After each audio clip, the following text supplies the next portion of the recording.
नमस्कार मित्रों, मैं advocate Paresh Modi from Ahmedabad Gujarat. Society के बहुत से डिस्प्यूट हम बार बार देखते हैं, कभी चेयरमैन सेक्रेटरी और कमेटी मेंबर की तरफ से, कभी मेंबर की तरफ से कुछ और अपनी ताकत दिखाने की बात होती है।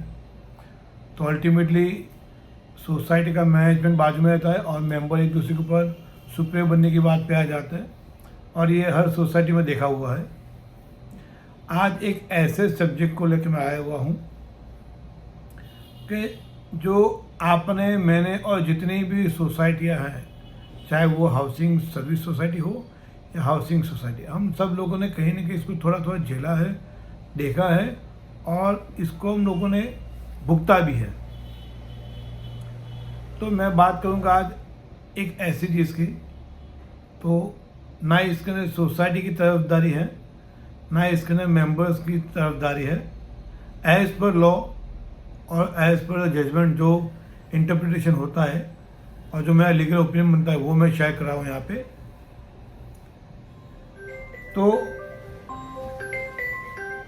सबसे बड़ी बात यह है कि हर एक सोसाइटी में, फ्लैट में कहीं ना कहीं कोई आईएम प्रेस का बिजनेस करता है, इस्त्री का,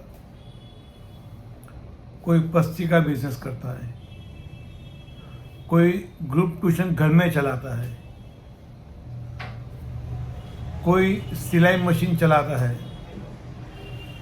कोई बाहर नौकरी धंधा करते हुए घर में स्टिचिंग का काम लेके आता है, कुछ ना कुछ बनाने का काम लेके आता है, कुछ लोग गृह उद्योग चलाते हैं। तो ये सब चीज़ें हर सोसाइटी में कहीं ना कहीं थोड़ी थोड़ी चलती है, और इससे सोसाइटी को लगता है कि ये नहीं होना चाहिए, मेंबर को लगता है ये तो छोटी छोटी बात है, इसके अंदर ऑब्जेक्शन नहीं होना चाहिए। तो क्या इसके लिए लॉ क्या है, इसके लिए क्या ओपिनियन बनता है, क्या जजमेंट क्या है, कौन सा एक्ट है, कौन सा सेक्शन है, वो बताने जा रहा हूँ यहाँ पे। ऐसे ही आपके सोसाइटी रिलेटेड या कोई क्रिमिनल मैटर हो, ऐसा कुछ जहाँ पे आपको लगे कि ज़रूरत है, तो आप यूट्यूब के कमेंट में लिखना, मैं एज सुन एज पॉसिबल उसका वीडियो बना के मेरे ये यूट्यूब चैनल पे अपलोड करूँगा। तब मुद्दे पे आ जाते हैं।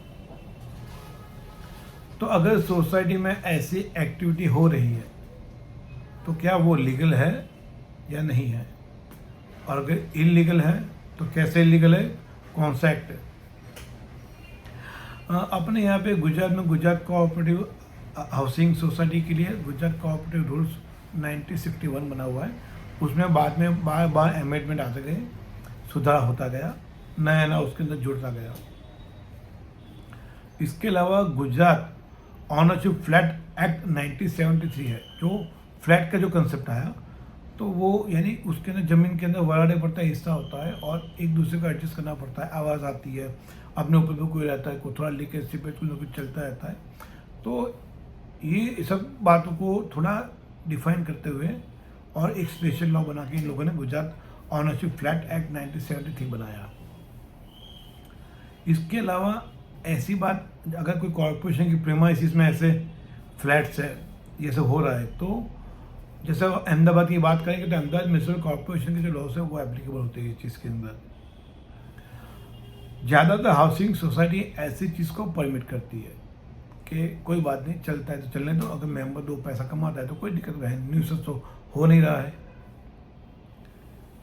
पर हाँ, अगर ये चीज़ कॉमर्शियल हो जाती है, डेली बेसिस पे हो जाती है, आवाज़ का न्यूसेंस आता है, लिफ्ट का यूसेज बार बार हो रहा है, या तो कॉमन एमिनिटीज़ जो है, कॉमन एरियाज जो है वो बार बार ज़्यादा यूज़ हो रहा है, जिससे मेंटेनेंस के ऊपर असर पड़ता है और सोसाइटी का कोई भी यूटिलिटी का बिल बढ़ता है, पावर कंजम्पशन बढ़ता है।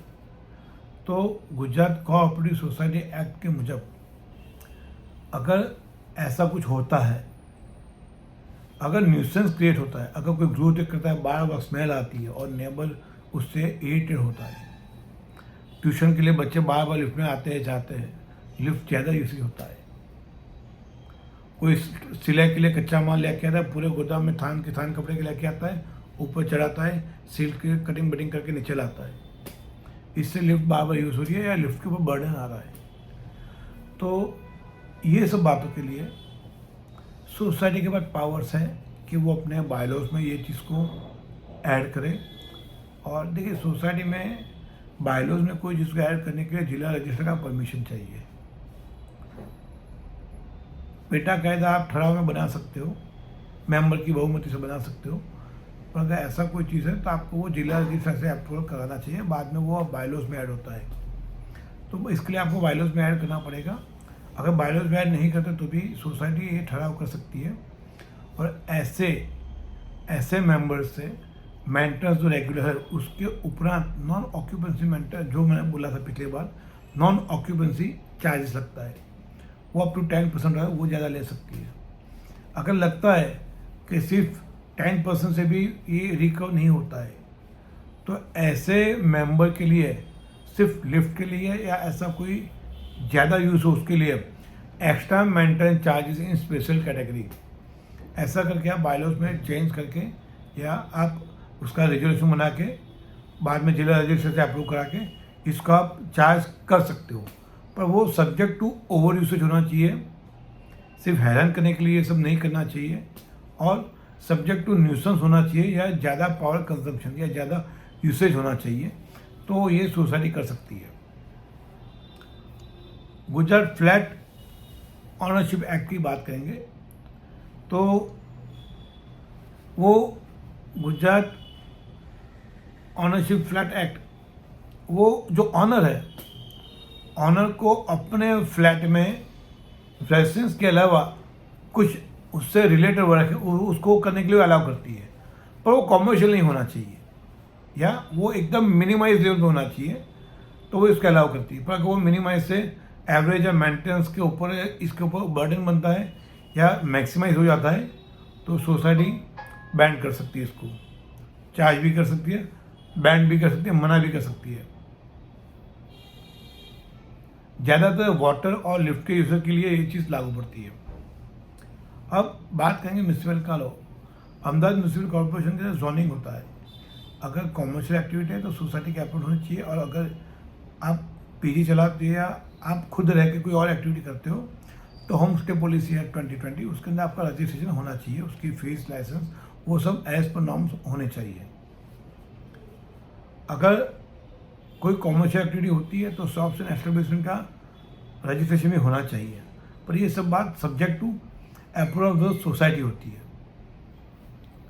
अगर ऐसी कोई भी एक्टिविटी सोसाइटी के इंफ्रास्ट्रक्चर को डैमेज करती है, पावर कंजप्शन ज़्यादा होता है, वाटर यूसेज ज़्यादा होता है, आवाज़ आ रही है, स्मेल आ रही है, ऐसा कुछ होता है तो सोसाइटी इसको रिस्ट्रिक्ट कर सकती है।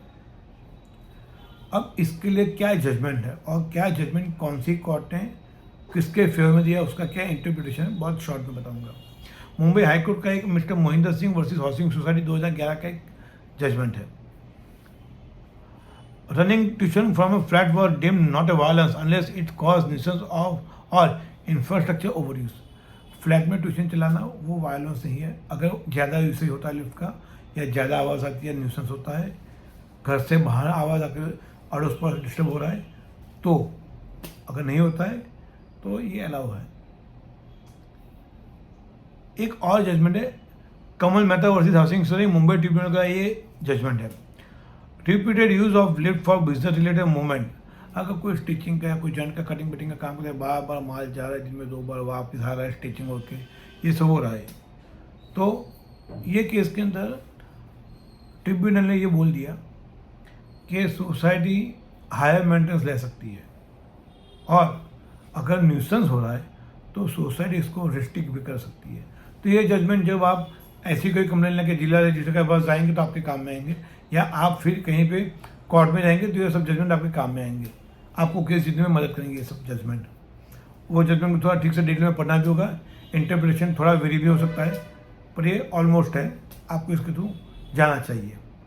इसके लायक Rajendra Nagar cooperative housing society versus lieutenant governor, तो ये एक ऐसा केस था जिसके अंदर activity ban residing use can be prohibited by society if not specifically permitted in bylaws.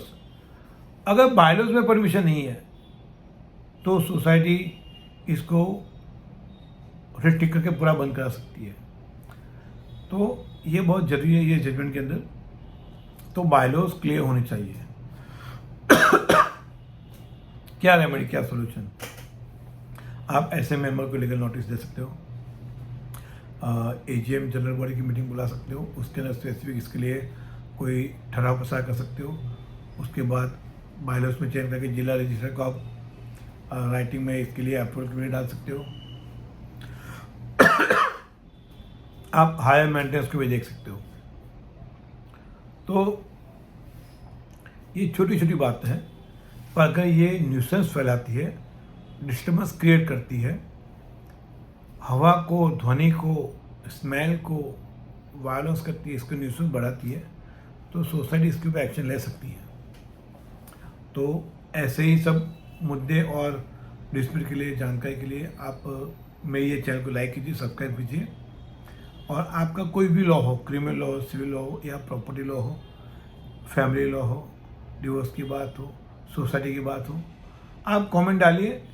आपकी कमेंट और आपके क्वेश्चन जेन्युइन होंगे तो उसका वीडियो बना के हम लोग अपलोड करेंगे। तो ऐसे ही आप बार बार ऐसे डिस्प्ले चीज़ के लिए अपन मिलते रहेंगे। जय हिंद।